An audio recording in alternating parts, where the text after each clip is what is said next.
నమస్తే, నేను మీ సతీష్. వైసీపీ మాజీ ఎమ్మెల్యే పిన్నెల్లి రామకృష్ణారెడ్డికి హైకోర్టులో ఊహించని షాక్ తగిలిందా అంటే తాజాగా ఈరోజు జరిగినటువంటి పరిణామాన్ని బట్టి చూస్తే మాత్రం అవుననేటువంటి సమాధానమే వినిపిస్తూ ఉంది. ముఖ్యంగా పిన్నెల్లి రామకృష్ణారెడ్డి ఆయన తత్వం కానీ లేదంటే ఆయన పైన నమోదైనటువంటి కేసులు కానీ అందరికీ కూడా తెలిసిందే. విషయం ఏంటంటే ఏదైతే మొన్న జరిగినటువంటి అసెంబ్లీ ఎన్నికలకు సంబంధించి ఆ రోజున పోలింగ్ రోజున జరిగినటువంటి హింసాకాండ అంతా ఇంత కాదు. మరి వైసీపీ చేసినటువంటి దాష్టికాలు ప్రారంభమైంది ఎక్కడి నుంచి అంటే ఈ పిన్నెల్లి రామకృష్ణారెడ్డి ప్రాతినిధ్యం వహించినటువంటి మాచర్ల నియోజకవర్గం నుంచే. ప్రధానంగా అసలు ప్రజలు ఆ రోజున స్వచ్ఛందంగా ఓట్లు వేయడానికి బయటకు వచ్చారు. ఆ క్రమంలోనే 7ంటికి పోలింగ్ ప్రారంభం అంటే ముందుగానే అరగంట ముందర నుంచే పోలింగ్ కేంద్రాల దగ్గర ప్రజలు స్వచ్ఛందంగా బయటకు వచ్చి వాళ్ళ ఇళ్లల్లో నుంచి బారులు తీరి పోలింగ్ కేంద్రాల దగ్గర బారులు తీరి తమ ఓటు హక్కు వినియోగించుకోవాలనుకున్నారు. కానీ జరుగుతున్నటువంటి పరిణామాలన్నీ కూడా తమకు కొంచెం దెబ్బ కొట్టే విధంగా ఉన్నాయని చెప్పి వైసీపీ నేతలు ముందుగానే పసిగట్టారు.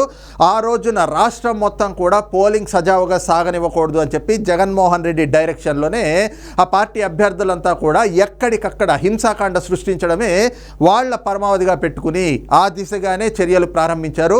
ఈ క్రమంలోనే మొట్టమొదటి దౌర్జన్యకాండ కానీ హింస కానీ ప్రారంభమైంది ఎక్కడ అంటే మాచర్ల నియోజకవర్గంలోనే ప్రారంభమైంది. ఏ విధంగా పోలింగ్కి 2-3 రోజుల ముందర పోలింగ్ కేంద్రాలు ఎక్కడైతే ఉంటాయో నియోజకవర్గాల్లో ఉండేటువంటి అన్ని పోలింగ్ కేంద్రాలకి కూడా దాదాపు ఒక 10 మీటర్ల నుంచి 100 మీటర్ల లోపే అక్కడ ఏదైనా కూడా ఇల్లు కానీ కార్యాలయం కానీ ఒక షట్టర్ కానీ అద్దెకు తీసుకోవడం, అందులో వైసీపీ పార్టీ కార్యాలయం ఏర్పాటు చేసేసి ఆ పార్టీ కార్యాలయాల్లో కూడా ఇనప రాడ్లు, కర్రలు, అలాగే ఏదైతే కనుక వేట కొడవళ్ళు, గొడ్డళ్ళు ఇలాగా మారణాయుధాలన్నీ పెట్టుకుని వైసీపీ నాయకులు ముందుగానే ప్రతిపక్ష పార్టీలకు చెందినటువంటి పోలింగ్ ఏజెంట్లని అలాగే ఆ పార్టీ నాయకుల్ని ప్రతిపక్ష పార్టీ నాయకుల్ని టార్గెట్ చేసుకున్నటువంటి వైనం కూడా మనం చూసాం. అందులో భాగంగానే ఏదైతే మాచర్ల నియోజకవర్గంలో ప్రధానంగా మనం చూస్తే పోలింగ్ కేంద్రాల్లో కూర్చున్నటువంటి ప్రతిపక్ష పార్టీలు అంటే తెలుగుదేశం పార్టీ కానీ జనసేన పార్టీ కానీ భారతీయ జనతా పార్టీకి సంబంధించినటువంటి పోలింగ్ ఏజెంట్లు ఎవరైతే ఉంటారో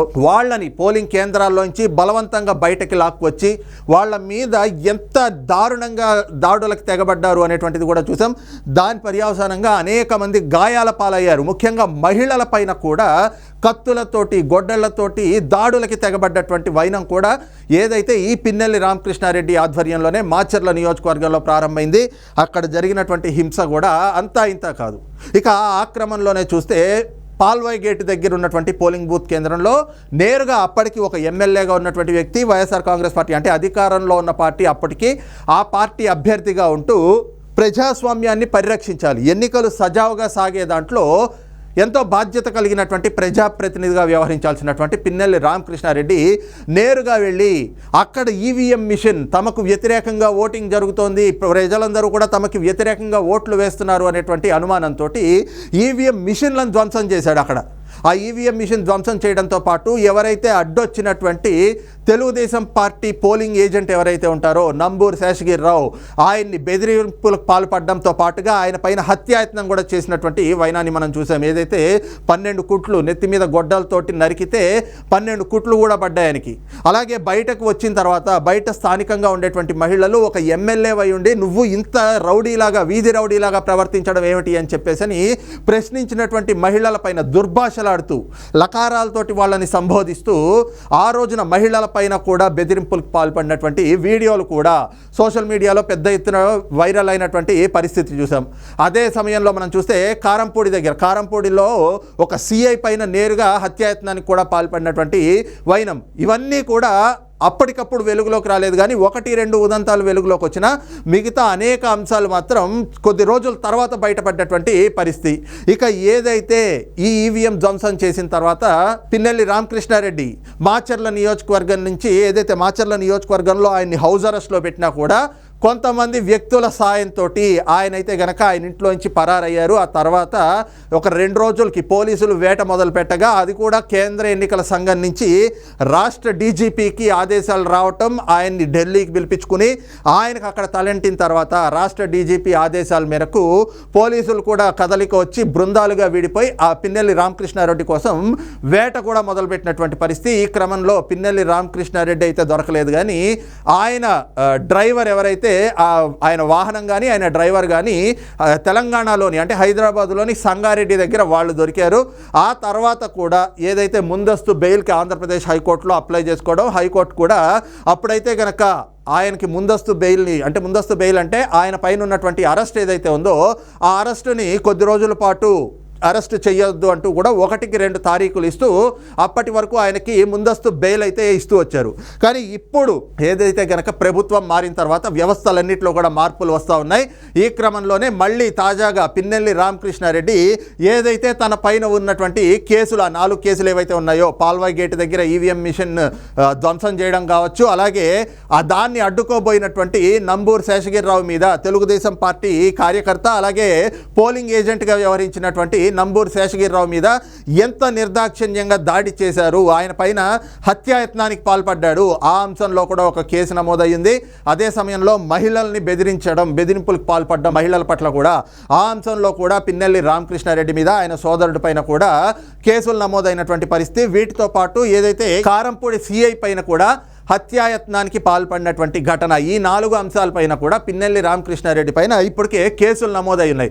అయితే గతంలో అయితే పిన్నెల్లి రామకృష్ణారెడ్డి హైకోర్టు నుంచి కొంత ఊరట లభించినటువంటి పరిస్థితి, ఆయనకు ముందస్తు బెయిల్ అయితే వచ్చింది. కానీ ఇప్పుడు తాజాగా ఈ కేసు పైన ఈరోజు జరిగినటువంటి విచారణలో పిన్నెల్లి రామకృష్ణారెడ్డికి పూర్తిగా ఒక ఊహించని షాక్. అంటే మళ్ళీ ముందస్తు బెయిల్ వస్తుంది, మళ్ళీ కొన్ని రోజుల పాటు ఈ బెయిల్ పొడిగింపు అంతా జరుగుతుంది అని చెప్పి ఆశించినటువంటి క్రమంలో ఈరోజు జరిగినటువంటి విచారణ పోలీసుల తరఫున స్పెషల్ కౌన్సిల్గా ఏదైతే అశ్విని కుమార్ ఆయన తన వాదనలు వినిపించారు. ముఖ్యంగా ఏదైతే జరిగినటువంటి దాడులు కావచ్చు, ఆ రోజు జరిగినటువంటి హింసాత్మక ఘటనలు ఏ విధంగా చోటు చేసుకున్నాయి, వాటికి సంబంధించినటువంటి పూర్తిగా వీడియోలు సాక్ష్యాధారాలు కూడా దొరికినాయి.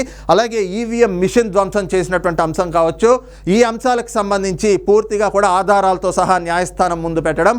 అదే సమయంలో నంబూరు శేషగిరిరావు ఎవరైతే పిన్నెల్లి రామకృష్ణారెడ్డి చేతిలో అత్యంత పాశవికంగా దాడికి గురైనటువంటి తెలుగుదేశం పార్టీ పోలింగ్ ఏజెంట్ అలాగే ఆ పార్టీ కార్యకర్త నంబూరు శేషగిరిరావు తరఫున సీనియర్ అడ్వకేట్గా ఉన్నటువంటి పోసాని వెంకటేశ్వర్లు ఆయన కూడా తన వాదనలు వినిపించినటువంటి పరిస్థితి. అయితే ఇరుపక్షాల వాదనలు విన్న తర్వాత ఏదైతే న్యాయస్థానం కూడా పూర్తిగా ఈ కేసులో 4 కేసులకు సంబంధించి ముందస్తు బెయిల్ని మంజూరు చేయాలి అంటూ పిన్నెల్లి రామకృష్ణారెడ్డి ఏదైతే గనక పిటిషన్ని దాఖలు చేశాడో ఆ పిటిషన్ని కూడా కొట్టివేసినటువంటి పరిస్థితి. అయితే ఈ అంశంతో ప్రస్తుతం వైఎస్ఆర్ కాంగ్రెస్ పార్టీ నేతల్లో కూడా ఒక రకమైనటువంటి భయం మొదలైంది. కారణం ఏంటంటే ఇప్పటి వరకు పిన్నెల్లి రామకృష్ణారెడ్డికి వస్తున్నటువంటి ముందస్తు బెయిల్ తోటి ఒకంత ఆ పార్టీలో ఇలాంటి దాడులకు తెగబడ్డటువంటి అనేక మంది నాయకులు తమకి కూడా న్యాయస్థానం నుంచి ఊరట లభిస్తుంది ఒకవేళ తమ పైన కేసులు నమోదయ్యేటువంటి క్రమంలో అనుకుంటున్నటువంటి సమయంలో ఇప్పుడు పిన్నెల్లి రామకృష్ణారెడ్డి వేసినటువంటి పిటిషన్లని హైకోర్టు కొట్టివేయడంతో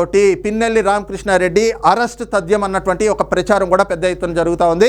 ముఖ్యంగా ఈ కేసులకు సంబంధించి ఇప్పుడు వరకు అయితే గనక ఊరట పొందుతూ వచ్చాడు. కానీ ఇక పైన పిన్నెల్లి రామకృష్ణారెడ్డి తప్పించుకునేటువంటి పరిస్థితి ఉండదు. ఆయన ఖచ్చితంగా ఈ కేసుల్లో ముఖ్యంగా చూస్తే ఇవన్నీ కూడా సాధారణంగా ఏ ప్రభుత్వమో ఎవరో పెట్టినటువంటి కేసులు కాదు, నేరుగా ఎన్నికల సమయంలో ఆ ఎన్నికల కోడ్ ఏదైతే ఉందో దాన్ని ఉల్లంఘించారు అనేటువంటి అంశంలో ఎన్నికల కమిషన్ నేరుగా ఈ కేసులు నమోదు చేయాలి అన్నటువంటి ఆదేశాలు జారీ చేసింది. కాబట్టి ఈ కేసుల్లోంచి ఎలాగో పిన్నెల్లి రామకృష్ణారెడ్డి బయటపడేటువంటి పరిస్థితి ఉండదు. అదే సమయంలో చూస్తే రాష్ట్రంలో అనేక మంది వైఎస్ఆర్ కాంగ్రెస్ పార్టీ నాయకులు రాష్ట్రమంతటా కూడా ఇలాంటి దాడులు ఇలాంటి హింసనే సృష్టించారు. కాబట్టి ఖచ్చితంగా వాళ్ళందరిపైన కూడా మెల్లగా కేసులు నమోదవుతాయి. కేసులు నమోదైనటువంటి క్రమంలో పిన్నెల్లి రామకృష్ణారెడ్డి బాటలోనే అనేక మంది వైఎస్ఆర్ కాంగ్రెస్ పార్టీ నాయకులు కూడా ఈ ఎలక్షన్ సమయంలో పెట్టినటువంటి కేసులు కాబట్టి ఖచ్చితంగా వీటి నుంచి బయటపడేటువంటి అవకాశం ఉండదు. వాళ్ళంతా కూడా అరెస్ట్ అయ్యి జైల్లో ఊచలు లెక్క పెట్టడమే వాళ్ళ పరిస్థితి పట్టబోతా ఉంది.